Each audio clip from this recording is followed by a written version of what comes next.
Good morning, students. Welcome to the class of Environmental Sciences.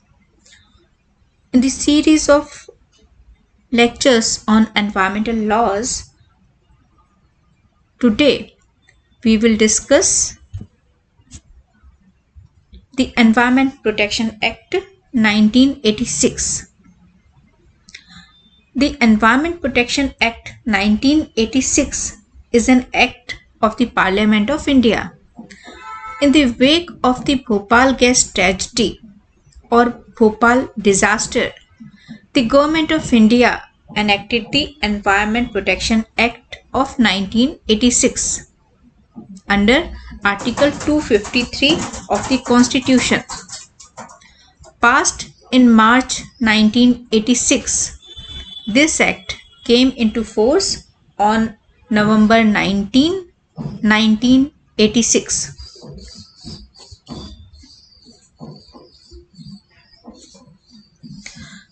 Let us focus on the purpose of this act.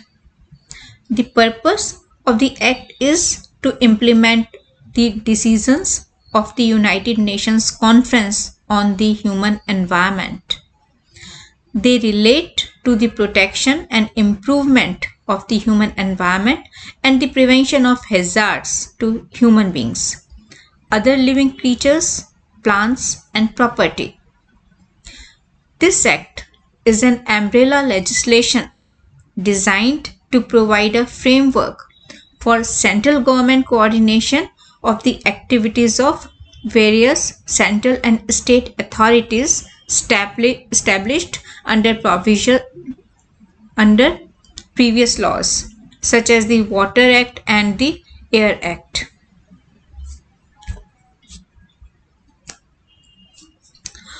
At this stage, very detailed description about the clauses is not required, but the objective here is to give you all a small introduction about the act, what this act is, and what are the main provisions of this act. So let us have a focus on various provisions of this act in totality. If we sum up, this act has 4 chapters and 26 sections.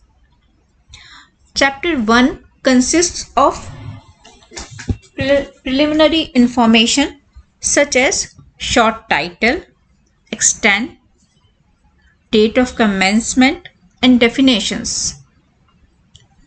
The definitions are given in the second section of the Act. Chapter 2 describes general powers of central government. Chapter 3 gives the central government the power to take action to protect the environment. Chapter 4 allows government to appoint officers to achieve these objectives. It also gives the government the power to give direction to closure, prohibition, or regulation of industry pollution.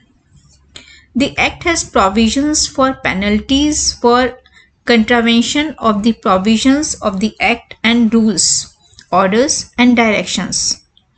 It also gives detail if the offence is done by a company or government department. It says for such offence, the in charge and head of the department respectively would be liable for punishment. For the Hindi medium students,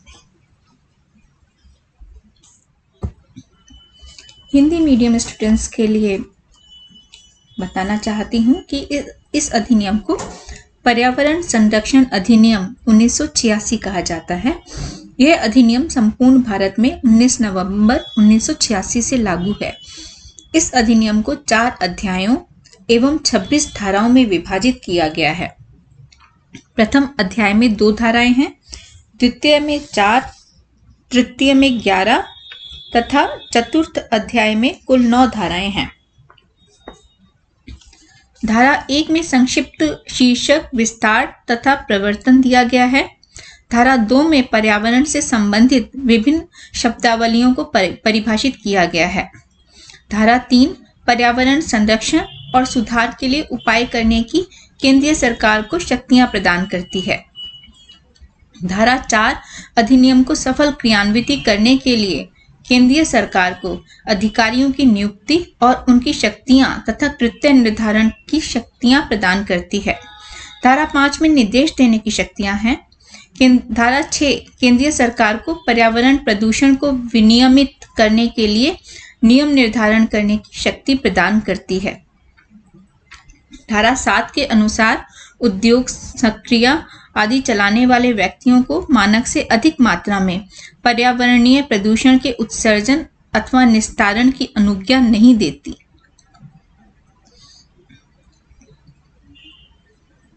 धारा 8 के अनुसार परिसंकट में पदार्थों से व्यवहार करने वाले व्यक्ति प्रक्रियात्मक रक्षोपायों का पालन करेंगे।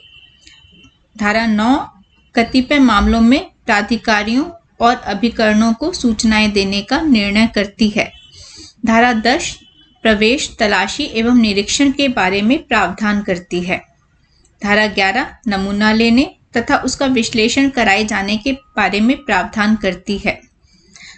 धारा 12 में हवा, जल, मिट्टी एवं अन्य पदार्थों के विश्लेषण एवं परीक्षण के लिए पर्यावरणीय प्रयोगशालाओं की स्थापना के बारे में प्रावधान किया गया है। धारा 13 में हवा, जल, मिट्टी एवं अन्य पदार्थों के विश्लेषण के लिए स्थापित या मान्यता प्राप्त पर्यावरणीय प्रयोगशालाओं के लिए सरकारी विश्लेषकों की नियुक्ति के बारे में प्रावधान किया गया है। धारा 14 सरकारी विश्लेषकों की रिपोर्ट के साक्षिक मूल्य को सुनिश्चित करती है। धारा 15 शास्ति मीन्स पेनल्टी के बारे में प्रावधान करती है। इसके अनुसार इस अधिनियम के उपबंधों, निर्धारित मानदंडों या निर्देशों का उल्लंघन करने पर 5 वर्ष की कैद या 1 लाख जुर्माना, उल्लंघन जारी रहने पर प्रतिदिन पेनल्टी राशि के बारे में जानकारी, दोष सिद्धि के पश्चात 1 वर्ष से अधिक समय तक ऐसा उल्लंघन जारी रहने पर 7 वर्ष सजा का प्रावधान करती है। धारा 16 में कंपनियों द्वारा अपराध पर दंड निर्धारण का प्रावधान किया है। धारा 17 में सरकारी विभागों द्वारा किए गए अपराध पर दंड की व्यवस्था की गई है। धारा 18 नियमों के अनुसरण में सद्भावना पूर्वक कार्य करने वालों की वाद या विधिक कार्यवाही से रक्षा करती है। धारा 19 के संज्ञान के बारे में धारा 19 अपराधों के संज्ञान के बारे में प्रावधान करती है। धारा 20 सूचनाओं, रिपोर्टों व विवरणियों के संबंध में केंद्रीय सरकार को शक्तियां प्रदान करती है। धारा 21 में धारा 4 के अधीन गठित प्राधिकरण के सदस्यों, अधिकारियों एवं कर्मचारियों को लोक सेवक घोषित किया गया है। धारा 22 सिविल न्यायालय को अधिकारिता का वर्जन करती है। धारा 23 केंद्र सरकार को प्रत्यायोजन की शक्तियां प्रदान करती है। धारा 24 में अन्य विधियों के प्रभाव निहित हैं। धारा 25 में केंद्रीय सरकार को नियम बनाने की शक्तियां प्रदान की गई हैं। धारा 26 में इस अधिनियम के अधीन बनाए गए नियम संसद के समक्ष रखे जाने का प्रावधान है। तो कुल मिलाकर इसके अधिनियम के 26 प्रावधान हैं और इस अधिनियम और इसके विभिन्न प्रावधानों के द्वारा सरकार ने पूर्ण कोशिश की है कि पर्यावरण प्रदूषण को नियंत्रित किया जा सके।